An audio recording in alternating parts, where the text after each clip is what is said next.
Call me, D.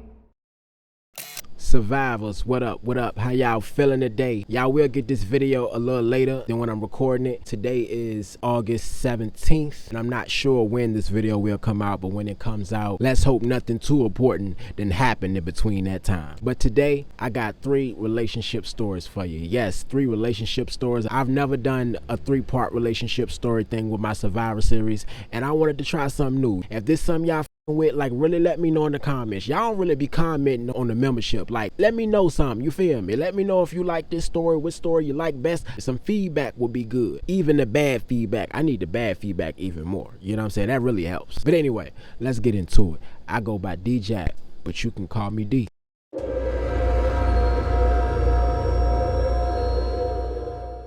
It's the middle of the night.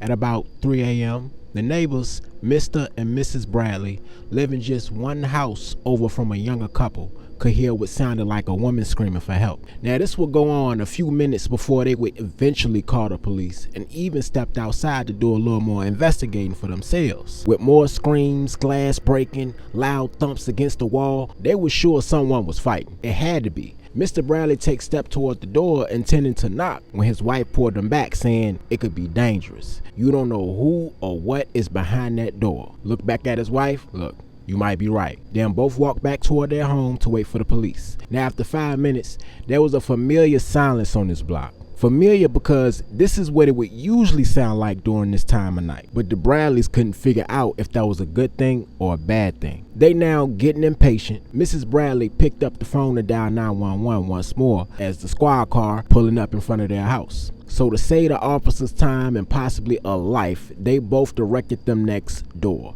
describing the loud noises and the awful screams for help. After thanking the Bradleys, they asked them to go back inside for safety reasons and proceeded on to the house. Now, the senior of these 2 cops, named John, requested his rookie partner Danny to knock while he scanned alongside the home. While using his flashlight, he looked through several windows but stopped at one, with a clear and direct sight into the kitchen, and he couldn't make out what he was exactly seeing with the curtains blocking majority of his view. So walking all the way around to the backyard, he searched for a better angle. Now, back in the front of the home, his rookie partner stood on the porch, knocking for the 3rd time. And we all know, no one knocks like the police. So either no one was home, knocked out, or the 3rd scenario, Danny himself didn't want to imagine his first week on the job. Now, from the backyard, he could hear John in a panic screaming, "Kick the door, kick the fucking door in." And while damn near turned that door off the hinges, Danny enters the home on his first try. He walks through the living area, slowly, drawing his weapon, not knowing what John had seen from his end. He could hear John painstakingly trying to kick the door in that connected to the kitchen with no success. So he went to let him in, but before he could reach that doorknob, what he saw stopped him dead in his tracks. The sound of John banging on the window with the butt of his gun caught his attention again. Finally, he opened the door. Danny apologizing to John for freezing, saying he's never seen what? Dead bodies? John cutting him off mid-explanation, telling him it was probably one of the worst times to freeze. The killer could still be nearby, or worse than that, the victim could still be alive while you're wasting valuable time being a pussy about it. After chewing Danny out, he ordered him to check the pulse of the young woman who laid beside a young man, both in the same position. Danny confirmed she had a pulse and called for an ambulance immediately. He asked John if he had a pulse also, and confirmed he did, but it was weak. Danny decided to administer CPR and mouth-to-mouth up until help arrived, and surprisingly, the woman wakes up, gasping for air. Danny calming her down while she's squirming and begged him not to kill her. He then looked over to John, who wore the same face expression as he did at that same moment. John wanted to finish the job and just let him die, but refused to chance losing his pension by committing the crime, even if this guy was guilty. Danny asked her name, having to ask the 2nd and 3rd time due to how shaken her voice was. She said, Cherry Blake. Danny told her his name in return while identifying himself as police. He wanted to know if the man beside her was responsible for her almost checking out, saying he'll protect her. He'll never hurt her again. A nod saying yes was all Danny needed to see as he passed John his cuffs. John, placing his ear near his mouth, could tell he was still breathing, so opted to let the EMTs take care of the rest, not having an ounce of sympathy for the man. Danny asked Cherry if she could walk as he helped her to her feet. She wasted no time describing everything that transpired before their arrival. Months and months of physical and sexual abuse, which came to a head today when she tried to leave. But he came home before she could make her great escape. Seeing her bags packed by the front door, Jason would drag her down the steps from her scalp, attempting to strangle her to death afterwards. Now she knew she couldn't overpower him, so she played unconscious, acting as if she had passed out. But even after, he kept his hands wrapped around her neck, passing out for real this time. After taking her statement, it only confirmed what both the officers already assumed. He was the aggressor. John checked his pockets for a wallet, hoping to find some sort of identification. Not knowing his name, which was Jason, he makes way to the squad car to run his name for warrants and priors. While exiting the home, Cherry took notice of her front door hanging by a thread. She said she liked to see the arms on the man who caused it. He turns over to John, more so looking for a go-ahead. Cherry then tied her hands around Danny's arm, calling him her superhero. John sat aside the squad car, just receiving word on Jason's background, which was surprisingly clean. He off the bat saw this as a little weird because the crime scene didn't even match the profile. So wanting to give Danny a warning, he pulls him aside afterwards. He asked him, does he really buy the whole flirty girl act? Was this close to losing her life, but all of a sudden she's Betty Boop Bop with a few new face scars? Danny thought the old man was overreacting, maybe even jealous. Either way, he planned on looking after Cherry as promised. So leaving it be, John requested him to at least wait for the case to be closed before he goes fraternizing with the witness on his free time. He agrees and help her get loaded into the ambulance. Danny noticed that Jason was somewhat conscious, so he attempted to squeeze out what info he could before he left. But he couldn't get past his first question, which was, what is your name? An hour after leaving the crime scene, Danny wants to check up on Cherry, which was against protocol, unless there was a need for him to be there. But no, this was all Danny. After being denied acceptance into the police academy twice due to his psych exam, he passed on his third try. And now he was shooting to become a detective early on in his career, hoping to never end up like his partner, who he saw as a one-way cliche. John, he was on his second divorce, both children estranged, and topped it off with an alcohol addiction. So either detective work or personal reasons, Danny could still be suspended for what he's about to do. Upon entering the hospital, he surprisingly saw Cherry on her way out, fresh bruises and all. Cherry, excited to see Danny, gave him one of those "I miss you" hugs, rubbing him down while he held on to her. Danny standing at 6'2" and Cherry at 5'4". Let's just say she took advantage of the big difference in height. She now nudging Danny toward the exit. He followed suit, not wanting to cause a scene in this crowded waiting room. Once outside, she forced Danny inside a little blind spot, almost ripping his belt off. Danny was a bit taken back by how fast, forward, and rough she handled him, but he couldn't deny his attraction to her. He stopped her, asking if she wanted to go back to his place. She agreed. Now rushing through the door, they wasted no time getting straight into the mix, ripping their clothes off as they made way to the bedroom. A few minutes in, she rolled him over to his back, and while grabbing his wrist, she demanded him to choke her. This wasn't his first sexual experience, but it was his first time having rough sex. And everything would go smooth up until he noticed the fresh handprint around her neck. The thought of her wanting to engage so early after her supposed attack made Danny feel weird, but her boyfriend Jason was a little bigger than Danny far as weight and height. But yet and still, his hand Danny's hand now, totally engulfed the hand impression made on her neck, bringing Danny to the conclusion she was strangled by somebody with a smaller hand, definitely. But he also knew even if it was true, he was way out of line, and any evidence he found at this point was admissible in court, and any further investigation beyond the crime scene was left to whatever detective assigned to the case. He could hear his partner calling the code from his walkie-talkie, laying at the entrance of the bedroom floor. Saved by the bell, he thought. After jumping out of the bed, rushing to get his uniform back on, he told her to let herself out when she was ready, saying he'd just call her later. We're another week in, and while Danny playing detective again, he called the hospital ahead of time to inform them on his upcoming arrival later that day, acting as the lead detective for Cherry's case. Once at the hospital, he intended to pick up evidence from one of Jason's nurse. While there, he also thought that there were too many unanswered questions about Jason's condition. Who knocked him out? Was it an overdose? It was never made clear in the heat of the moment. The nurse passed him a baggie with Jason's blood and DNA analysis inside, while Jason laid there, handcuffed to a hospital bed, staring at the ceiling. Danny had asked if he could get a statement from his suspect, but she declined, saying he was too medicated, so even if he were awake, he wouldn't be fully coherent to answer any questions that he may have. Danny agreed, for the moment that is. After the nurse walks away, Jason beats him to the punch. Sitting fully upright now, scaring the shit out of Danny, he mouthed the words, "Come in, quick, I need help." Now with a very believable but terrified look on his face, he couldn't tell if he were just that good at faking it,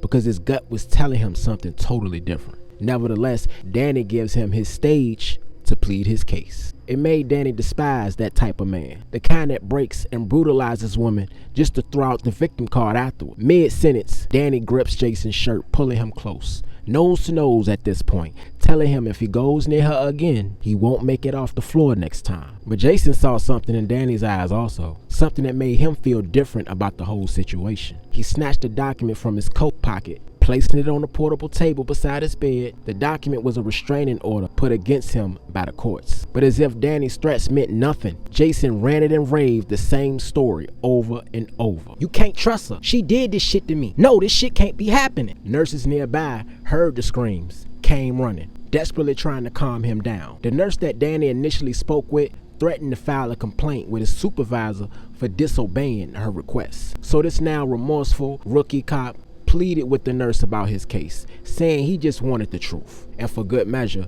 Jason blurted out, catching everybody's attention, "Thank you for the restraining order. It better work both fucking ways, officer." Danny said no man is this dedicated to a lie. It has to be a reason he's reacting this way. The nurse inquired on his reasons for not believing Jason, and other than Cherry's statement, there wasn't much to go on but the crime scene and Cherry's injuries. The nurse gave Danny a look of confusion, and without saying, she directed him to another room. As he trailed behind, he watched her pull documents from a folder she had cuffed under her arm. She placed them on the table and walked out. Danny understood the assignment. Picking up the sheets of paper, one with Cherry's injuries and the other with Jason's, Cherry showed bruising and lacerations of the neck, while Jason only had a sedative in his bloodstream. But it's not the recent injuries that caught his eye. It was all the past injuries sustained in Jason's history. But nothing showed up for Cherry's. John sent him a text message in that same moment saying that he had a problem with Cherry's story, and it can't be a coincidence that he had the same suspicions. He met up with John, who had forensics track her phone, calls, texts, credit cards, and even more. But John keyed in on the last two purchases she made before the attack, and one was a one-way ticket. She emptied both hers and Jason's accounts. Danny asked how could he be sure it was her if they both had access to the accounts. But right there in 4K, John showed Danny CCTV footage of Cherry at the time of the withdrawal. And Danny thinking to himself, if he wasn't so tender dick, he could just add on what he had found out while laying pipe in this girl just a whole week ago. So he buried the secret, hoping they find more to convict her on, because all this alone would be circumstantial at best.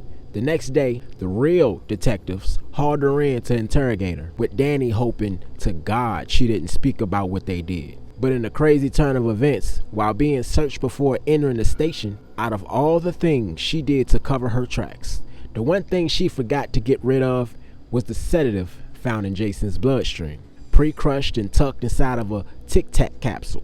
In that very moment, Danny confessed to his partner what he had done, but John showed him mercy, saying he better hope this evidence sticks, but this stays between us for now. Seeing no way out, Cherry confessed to the crime of trying to kill Jason, but didn't stop there, doubling down on her current charge of premeditated murder. After describing how her most recent ex met the same fate, she started naming more people from her dark and twisted past. Names these investigators knew all too well, which some, if not all, were missing or presumed dead. Everyone looked around the room to one another, really wondering who the hell they had sitting across from them. On the other side of the glass, Danny checked an email he received hours before bringing Cherry in. It was of him and Cherry. He showed it to John, but John wanted no parts of it at this point. Understandably, Danny said he'd take care of it and decided to tell the lead detective.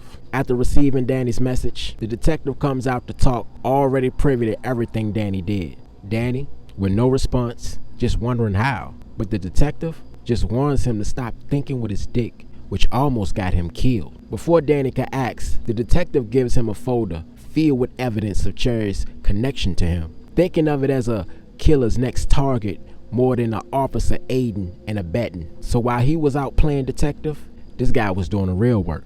But his work didn't go unnoticed, so he spared his career by leaving that matter be, saying she's done either way, but also said he would make sure he never makes rank as a detective, bringing up his 2 failed psych tests before entering the academy. And Danny, he understood, thanking the detective before leaving out. Now walking back into the room, Cherry then requested a Big Mac meal from McDonald's before giving them the location where her ex-boyfriend was buried, saying that for every location she revealed, she needed something from them in return. And by the end, she cycled through most her favorite treats and a box of Newports 100s. And after a week of searching, hours of interrogation, and evidence testing, it came to nothing.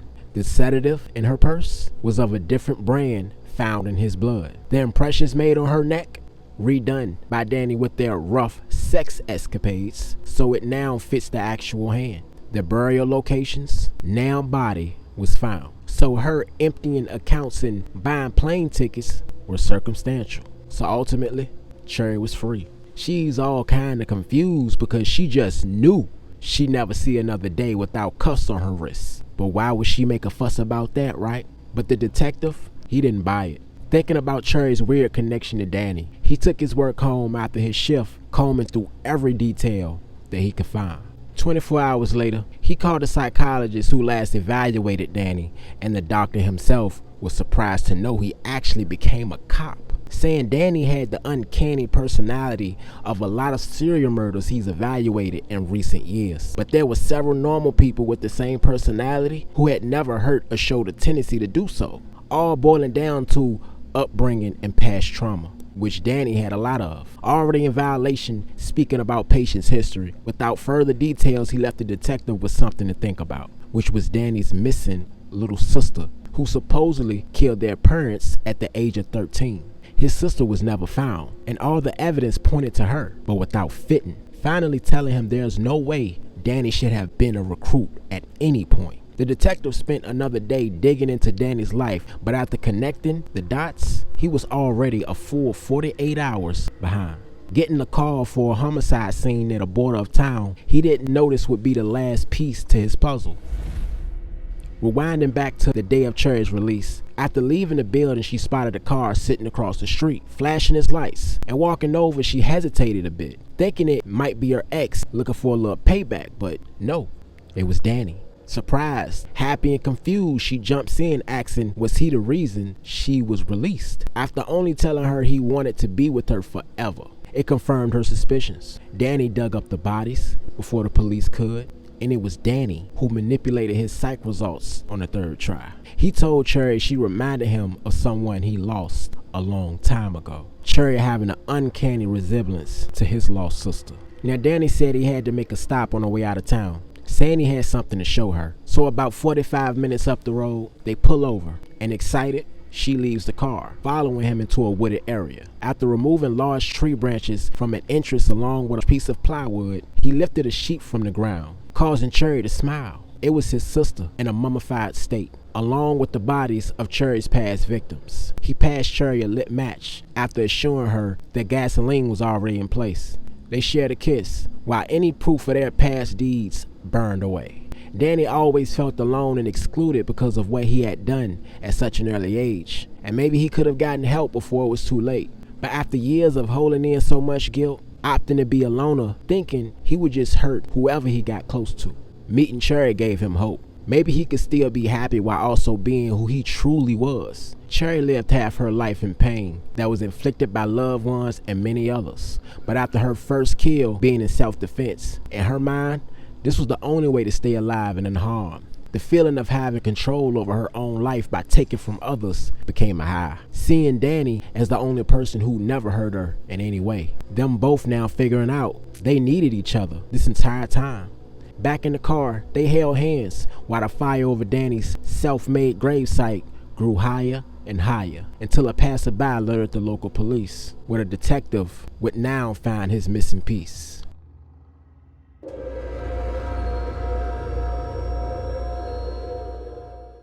Now we're in the middle of the East Coast, in the east end of a small city, Richmond, Virginia. Now here lived a millennial couple in their mid-30s named Jenny and Joey, both born and raised here in the city, and then was about to live out the rest of their days in relaxation. And the only way they were able to do this was by hitting the lottery for a cool $5 million. And as expected, new family members, longtime friends, and even ex-partners was looking to cash in on what they thought they was entitled to, just by being connected to this couple. A few of those people who actually deserved to look out, they was blessed plenty by Joe and Jenny. And the ones who had mischievous motives, blown off. Now, with countless stories about instant millionaires going broke or getting killed by envious friends, they decided to get ahead of the future loss by bettering themselves all around. They would spend most of their days at shooting ranges, taking tactical classes. Jenny even took up a jiu-jitsu class 2 days out the week. They both got gym memberships, hired an investor to not only help them keep their money, but to double and possibly even triple their money. They ate healthier, they made donations, and of course, moved to a safer location. Because coming from East End or RVA, they knew all about the struggle. No kids or extra baggage, it was just them against the world. And they wanted to protect themselves and this new life ahead of them. And it would be a waste not to enjoy it while they could, Jenny would say over and over. So it's a few months later, living in a 2-bedroom house in a suburban neighborhood called Bramblewood, which was more on the middle class side of things. The couple, they made a point to live below their means at all costs. Buying a mansion for two without a plan, they thought that shit was insane. This night as they slept, they were awoken by a huge crash coming from the front door. Overly prepared for this situation, they grabbed their registered firearms, laying under the pillow, and before they tiptoed out of the bedroom door, Joey signaled to Jenny, pointing toward those running shoes that sat by the closet door. She slid them over with her foot before them both quietly slipping them on. Jenny thought whoever these intruders were must have thought no one was home, being so damn loud. Because why alert the people that you're robbing that you're currently robbing them, right? There were no cars in the driveway. There were no lights on in the house. So her theory could actually be true. Jenny tried stepping out into the hallway to get a better look over that railing that wrapped around that second floor. But Joey eases her back, whispers in her ear and tell her, "Let's go camping." A tactic that they learned from training. Instead of taking the fight to them, let the intruders come to you and not lose that element of surprise. As the intruders ransacked that first floor, Joe takes out his phone to call 911 while Jenny did the same by texting "help, intruders are in my home," along with her address to 911. But see, Joe didn't want to draw too much attention, so with this other hand covering the phone, he walked toward the furthest corner of the room and whispered, "Help, 0101 Somerville Grove Terrace," over and over. The operator consistently asking questions that he didn't have time to answer, so he cuts her off, reciting it until the operator confirmed that she understood the message. After hanging up, he whispered to Jenny to put her phone on vibrate, and he did the same. While pointing toward the hallway, he whispers the plan into Jenny's ear, and after nodding she understood, Joe crouches down, making his way to that second bedroom.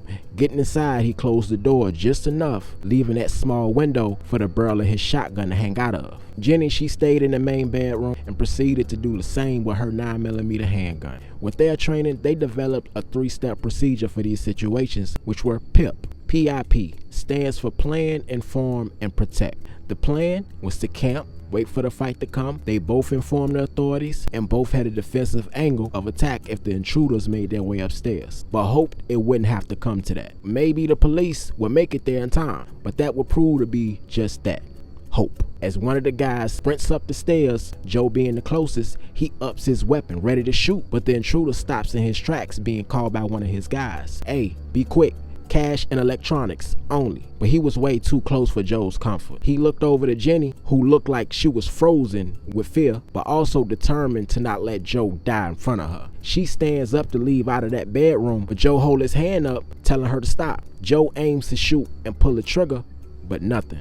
The intruder stood close enough to Joe to where he can hear that click from the gun. He whips his head around, not seeing nobody, not knowing that Joe was on the other side of that door. Joe now figuring out that the safety was still on. He picked his head up, after finding the switch inside that dark room, but there he was, the intruder, running full speed toward Joe with a knife. Joe jumps back into action, and while raising up his gun, the intruder gets a hold of that barrel, pointing it upward, letting off buckshots all in the ceiling. At that same time, driving a kitchen knife into Joe's ribcage. Before he can finish off Joe, out of nowhere, he watches as that intruder drops instantly to the floor, as if all his motor functions were cut off like a light switch. Joe's ears ringing from the loud bang. He couldn't hear the sound of Jenny pumping the bullet into the back of his head. Before she runs over to help Joe, her instincts kick in. Standing at the entrance of the bedroom, she watched for the rest of his crew to come and follow suit, but surprising her, she saw them do just the opposite. She yelled, cursed them out, as the last two guys hauled ass out of that open door that they just destroyed. Now, while all of this is going on, Jenny could see police lights blinking outside the home, giving Jenny all the relief in the world. Dropping her gun, she grabbed a towel to put pressure on the wound as Joe grasping for air. She screamed for help, thinking that she can get it done faster by telling them in person, but didn't want Joe to die, saying over and over, "You can't die. It's supposed to be us against the world." So after a week of Joe recovering in the hospital, Jenny at his bedside every single day. Now, she suggested that they leave the city altogether, saying maybe it's just too dangerous to stay around with people knowing who they are. Now, Joe, of course, he didn't like that idea, trying to tell her it won't happen again, and if it does, we'll be even more prepared. But he saw this look on her face that described something way deeper than what she let on. So as he pried and pried, she finally gives him the news on who actually tried to rob and possibly kill him that night. It was his old friend, Jeremy, a guy he and Jenny hung close with back in high school, but after graduation and everyone moving on with their lives, Jeremy chose the street, which got him into drug use, something Joe or Jenny didn't want to be a part of, so they grew apart, leaving Jeremy feeling abandoned by them, now filled with hate, jealousy, added on to his anger, and it drove him to run inside the home of the people he once did everything with. And it was a week after he asked them for some money. They knew what he would do with the money and decided to pay for his rehab instead, something that Jeremy didn't like to hear. He didn't want to hear. He didn't care for it. Now Jeremy, sitting inside of a morgue freezer, proved it. Jeremy was buried and his friends were doing 20 to life, ultimately being charged for Jeremy's death. And Joe honestly wasn't surprised. He's heard of him doing terrible things to folks over the years, but knowing that now, he changed his mind about the move. And the one place Jenny always wanted to go was Miami. But Joe thought it wouldn't be much of a change, even being new people there.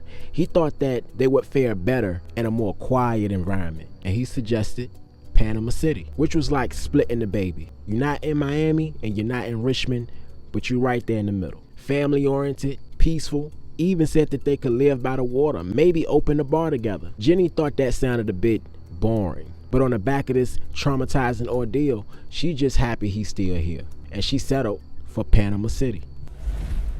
It's a year and a half later, and for anyone on the outside, they would say Joe and Jenny was living their American dream, right? But Jenny, let's just say she yearned for a little more action in her life. With Joe 35 and Jenny 32, in her mind, they live like two old retired farts trying not to spend up all their Social Security benefits. Joe wanted them safe. He didn't care for the clubs or the late night dates. Everything was and had to be on a schedule. They had to discipline themselves with what they spent. No more spontaneous and erotic drives in the middle of nowhere. Needless to say, he ran a tight ship and she hated it. So after that last blow up, she made it clear that she was still an adult herself. So if he wanted to live this life through routine and boredom forever, that was his choice. What's the point of having everything if you can have a little fun having it? He responded, asking her to realize where she lives, how she lives, never going hungry or wanting for anything essential. That most people who went through what we did will have to tough it out in the very place that he almost died in. But us, we had the means to leave. But she still felt he was being overly careful, making crazy excuses like finding out gang members hung around a certain area so that planned date night they had to be skipped. indefinitely. It's easy to just find a better spot, but Joe didn't like surprises. She didn't bother to speak on it again. Seeing now just how far gone Joe was, she found another way to temporarily scratch that itch, and that was gun ranges. She only recently found out that they were in a stand-your-ground state, so the ability to bear arms so freely was exciting to her. The more she went, the longer she stayed, posting her results on IG and Facebook, getting thousands of views for how accurate she was. She was on a high and didn't want to come down. Before leaving the range one day, she noticed that it was near closing time, shocked at how time got away from her that day, which only happened when she really felt closed in at home. She was approached by a younger guy named Tony. 25 years old, his vibe reminded Jenny of how she felt when she first met Joe in high school. Outgoing, spontaneous, and full of life.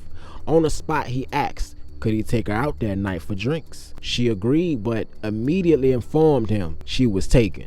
This had to be totally platonic. Tony didn't think twice about it, saying, hey, he'll be mindful and respectful of their relationship. Meanwhile, Joe just got back home from another weekly meeting with his accountant, excited to see Jenny because of the good news he wanted to share with her. He called her name as he walked throughout the modest one-story home that sat just a block away from the water. After receiving silence in return, he called her phone, which sent him to voicemail. He refrained from getting worried or upset and decided to up the surprise by running the bath with candles, a home-cooked meal, and a new accessory for the bedroom. So as hours went on, Joe growled at the clock, showing almost midnight and still no peep from Jenny. Snatching the car keys from the coffee table, he ran out the door, not even locking up after. In his heart and mind, he knew Jenny more than anyone, and no matter where or what she's doing, she'd make sure to let him know she's okay. Joe raced throughout the quiet streets, not knowing where he's looking for or where even to start. When they first moved here,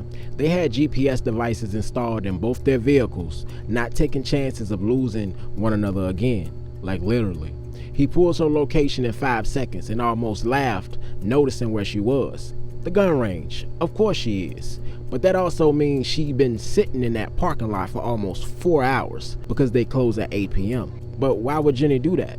He thought to himself, but that's just it. She wouldn't. In that moment, Jenny calls his phone, and before he could answer, she hangs up. Calling back several times with no answer, he turned his car around and made his way to her car's location.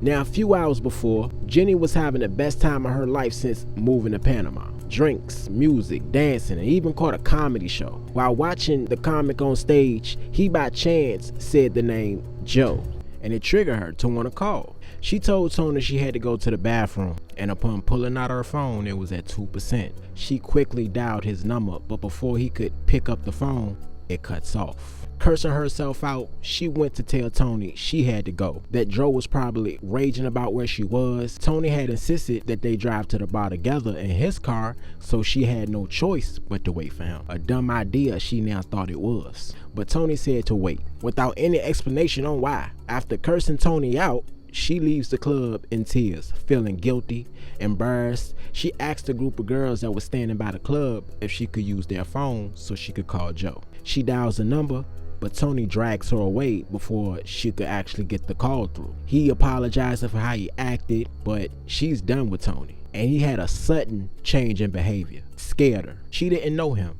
Who knows who he really is? He didn't offer her a ride back to her car, but she hesitated. Tony now noticing that his mask slipped just long enough for Jenny to see him for the monster that he actually was. He waited for the group of girls to leave, and with one punch, knocks Jenny out cold. He sped off after dragging her into the back seat. The woman who let her use the phone stayed behind, feeling a little eerie vibe from Tony. So after watching her get violated, she called Joe's number, never erasing it after Tony dragged her off. An hour later, Jenny wakes up on the couch in a living room she had never been in. She gets up to run, but her feet and hands were bound, mouth gagged, and her clothes were gone. Looking over at the clock on the table, it read 1:18 a.m. He's had her for an entire hour, so there's no telling what he's already done. She spots lights outside the house, thinking it was Tony coming back. She remembered a technique her master taught her to place her hands in front of her while bonded from behind. After executing this move, she hopped over toward the kitchen and reached for a knife on the counter, cutting herself loose. Once free, she noticed how put together and nice the place was. Is this his family's house? But had no time to find the answers. She went toward the front door, but it was deadbolted. She then heard gunshots coming from the outside, thinking the police might have found her. So she screamed for help. She heard bangs at the door like someone was trying to break in. She moves out of the way, and on the fourth try, they were successful. While covering her face from the glass shards and wood clippings, a voice that she thought she'd never hear again called her name. It was Joe. And Carly, the girl from outside the club. And there was Tony, shot dead on the front porch. It was indeed Tony pulling back up with bags of lye, a shovel, and plastic wrap. And the sight of what he had planned for Jenny made her vomit. Joe consoled her, saying that the police were on the way. Jenny apologizes over and over, but Joe said he didn't care as long as she okay. An hour before, after Carly called Joe, he noticed that she wasn't far from the location that she dropped for him through text message. He asked if he could pick her up to go help him locate Jenny, and she was more than willing to help. She did her best to remember which direction Tony had went in, and Carly used his Find My Phone app to track Jenny's phone, a feature on the phone that Joe didn't even know about. All this time of her being missing or not knowing where she was, he could have found her in seconds, never making a mistake of leaving the safety on again. Now back in present time, so it was essential Carly had rode along. Thank God Apple allows your phone to be tracked even when it's off. They were only a mile away and got there in half the time it would normally take. Reaching her location, Carly pointed toward Tony, saying that's the guy who took her. And without a second thought or a blink, he ups and fires. As Jenny sat in the back of an ambulance, she fell in love with Joe all over again. She then said to Joe, "I guess you returned the favor, huh, babe?" And he responded, "Yeah, I guess so."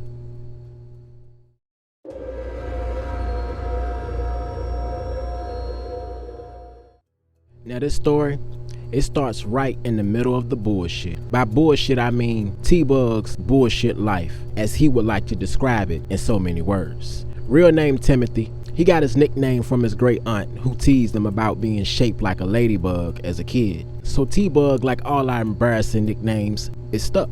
And for the record, I'm not telling y'all mine, so don't even ask. But I digress. Bug himself was Hispanic. Yes, Timothy was born in Mexico to a white mom and Mexican dad. His mother, Tiffany, was a journalist, which is how she comes to meet his father, Jose, who was killed not long after she interviewed him for a documentary. So after his father's passing, his mom thought it'd be better to live closer to those she called family, especially because Jose's family wasn't too fond of her. So now back in the States, she always feared the system would treat Bug differently because of his skin color, because of who his father was. So she doctored this outlandish story about being raped while on her cartel fishing expedition. And under all that fear and lies, Tiffany is what we would call a free thinker, very open-minded. She moves with the ways of the world, even though there were plenty of others with different ideologies. Fast forwarding years down the line, his teenage years couldn't be better. Bug was handsome, he got along with damn near everybody, and let's just say he was about one tier below what you would call popular. And the reason for that, he was a virgin. The same way there was so much importance surrounding our sex lives growing up, nothing's changed. It may even be worse. So Bug was picked on for it, but only among those who it mattered to. Now Bug, he had a tight-knit group of friends. Titan, who was black, Billy, who was white, and Zia, who was a Native American. Now identify everybody's race so you understand why several kids who attended their school named them the Rat Pack, Mod Squad, and of course their favorite, MFG, which stood for Misfit Gang. One name they actually embraced, with everyone being a different shade of skin. He related to Billy a lot more than the others, feeling a sense of brotherly protection over her. The kids picked on her for her name, but only because Billy sounded more of a masculine name for boys. Definitely more than Belina, her legal name. So you can very well call them a group of well-rounded misfits, but only one of them, being Bug, had a secret. A secret he himself didn't know he was even carrying. Now, it's the end of the day, when everyone's outside boarding their buses to go home. Now Billy asked Bug would it be okay to chill with him until a little before dinner time, at which point her mom would pick her up. Now he said of course. Bug then passed Billy his ball cap in order to resemble a boy, making sure the bus driver didn't notice her.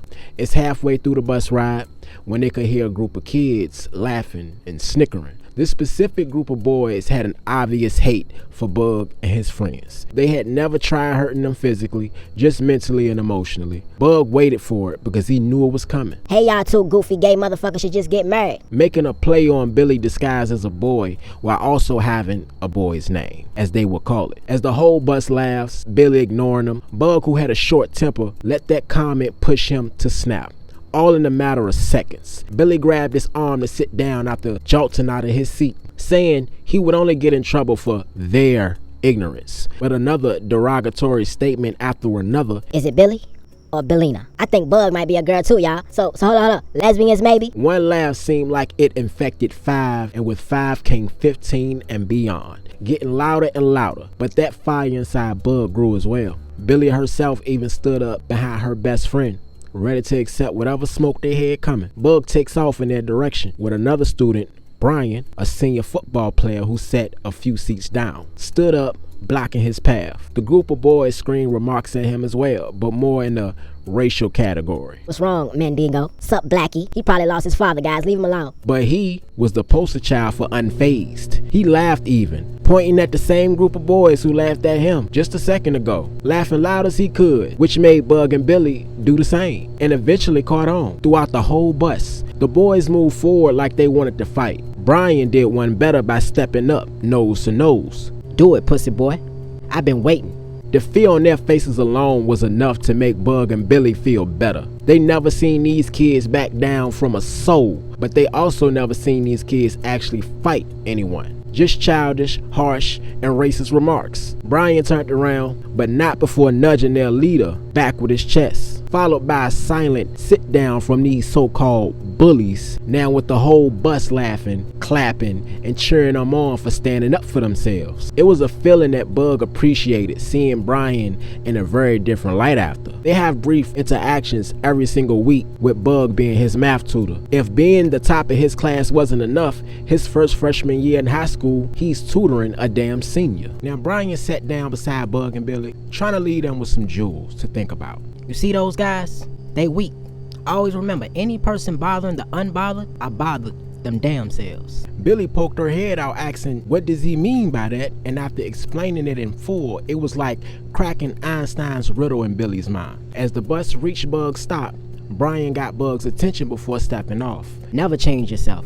Never follow the crowd, because that crowd will follow anyone they think is winning before they even agree with their own opinion. As fire of a bar that could be, Bug caught this uncontrollable feeling in his stomach for Brian and ran off the bus, with Billy calling him the walking gem dropper from that point on. Bug hated this feeling, a feeling he's felt before being around Brian, which usually turned into guilt, disgust, and confusion. Either way, Brian's words stuck with Bug for the rest of the day, playing in his mind over and over. It's hours later as he sat down writing that very quote down in his journal while at the dinner table. Billy had got picked up by then, so it was just Bug and his mother, Tiffany. No journals, books, or drawings during dinner. His mother told him why she scooped up everything and placed it on the counter. Something that usually irritated him, but couldn't care less tonight. All he could think about was Brian, and he so badly wanted to know why.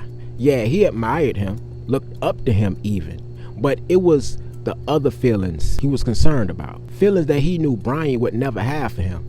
After finishing his plate, he stood at the kitchen sink rinsing his dishes when his mom reminded him to take his meds before bed. 1 pill every morning and every night, every day. But that was only up until he hit puberty. Now, along with those 2 doses a day, his mother gives him a shot once a month. He never inquired further to what he already knew about it. He trusted that his mother knew best. But tonight, he interrogated her some more about it, and she only told him that they were vitamins, good for the body and mind, like she always say. And in his mind, he's thinking, I'm a freshman, a teenager, but yet and still, never have he seen or heard his friends having to take vitamins for the body and mind all the time. So as his rebellious curiosity takes the wheel, he decided to skip his dose tonight and several days after that, thinking, what's the worst that could happen? Now, by the middle of the next week in school, Bug was having very bad stomach aches, like it came out of nowhere. Now kicking himself about his mom's mandated vitamins right about now. Sitting one seat behind Bug, Billy whispered was he okay. After giving her a head nod, he raised his hand for permission to use the bathroom. A little while later, Billy watching the clock, noticing it's been almost 15 to 20 minutes, wondering why it's taking him so long. The bell rings for class change, and Billy grabs Bug's belongings for him. Dropping his heavy backpack by mistake, a few pills roll out the side of the pocket. Upon picking one up, Bug snatches the bag away from Billy, taking it and asking her why was she snooping so hard. Billy, caught off guard, stumbled over her next choice of words, but Bug said it was just a joke. Billy took out a saran wrap plate from her bag to give to Bug. She wanted to bless him for standing up for her last week. He caught every clue. Billy was really into him, but as pretty, nice, and his type that she could be, he couldn't form an attraction. They sat at the lunch table with Zia and Titan, all together sharing homeroom horror stories about the most hated teacher in school. Bug thought that above everything you could hate about the man, at least he stayed fresh and clean. You know, put together. And that statement prompted Billy to tease Bug about possibly being gay, asking why was he paying so much attention to another boy. Titan assuring everybody how much girls Bug could get if he really wanted to.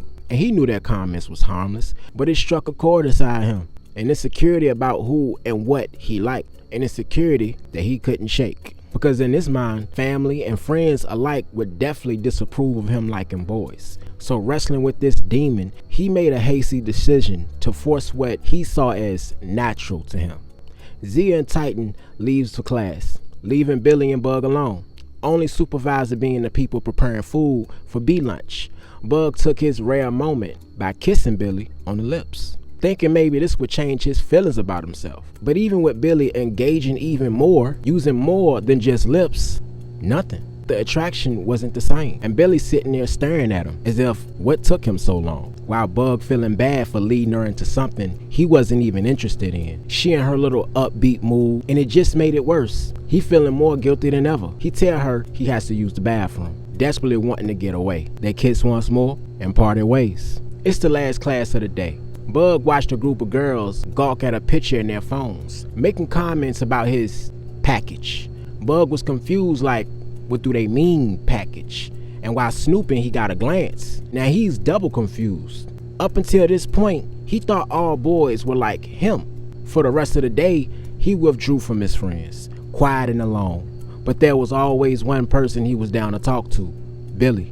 No matter how much he wasn't attracted to her, she was still his best friend. She asked him what was wrong and didn't want to tell her, but more so show her. They decided to chill at his house after school again while his mom was at work. Billy asked what was so important that he had to wait till they were at home, alone. He assured her he wasn't trying to be fast or weird, but he really needed her help to figure out what he was. With the sideways look, she couldn't have known what he meant. Bug came out with it, asking Billy what did she have between her legs. Almost relieved, she told him she had what all girls have, a vagina. Bug's color left his face, plopping down on the couch. Then it hit him.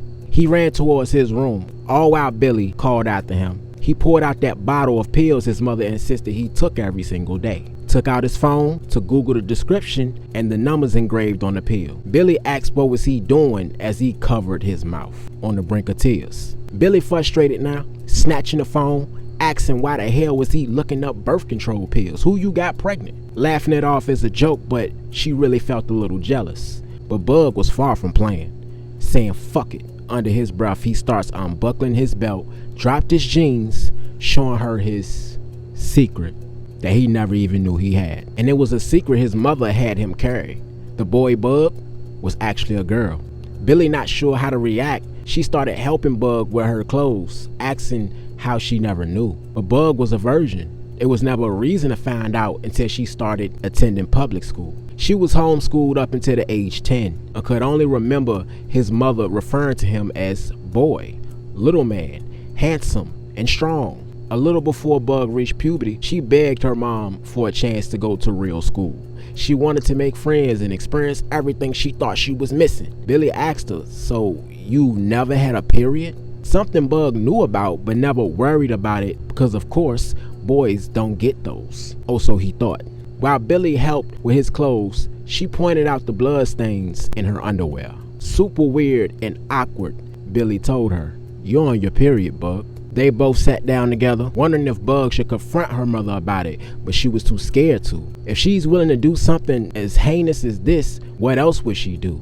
All while Bug not knowing, Billy was texting her mom about the entire situation, feeling like she couldn't handle this alone. So not long after Bug's moms arrived, Billy moms comes pulling in after.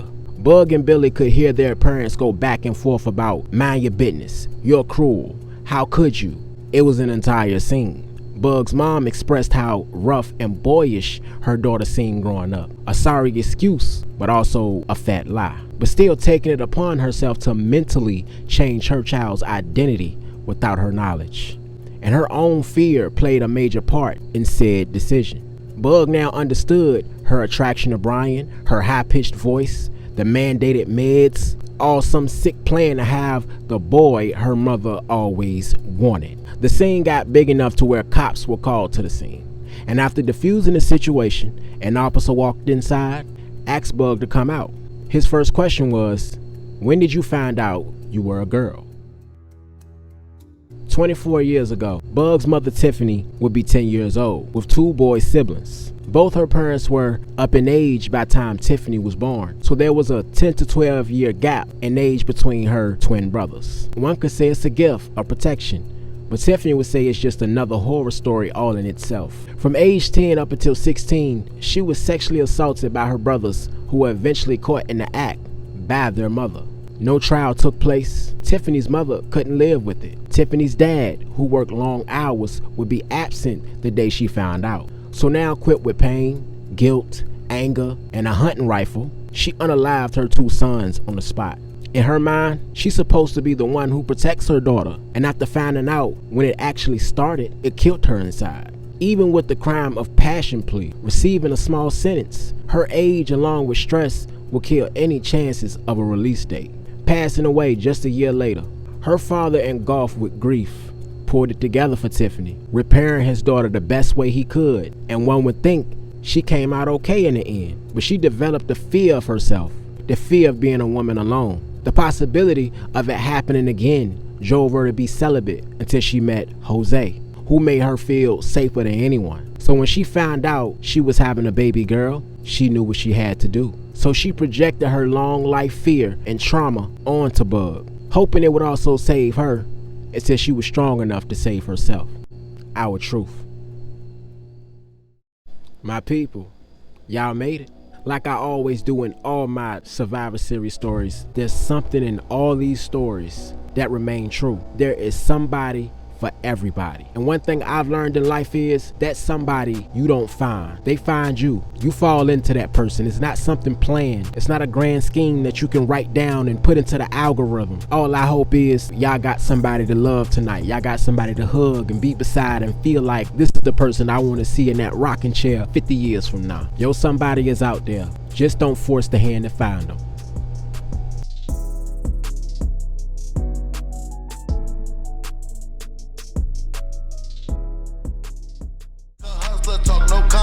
Just paper chasing my dreams, my nightmares ain't got no money, just a cardboard sign and they existing so bummy, and they want me dead.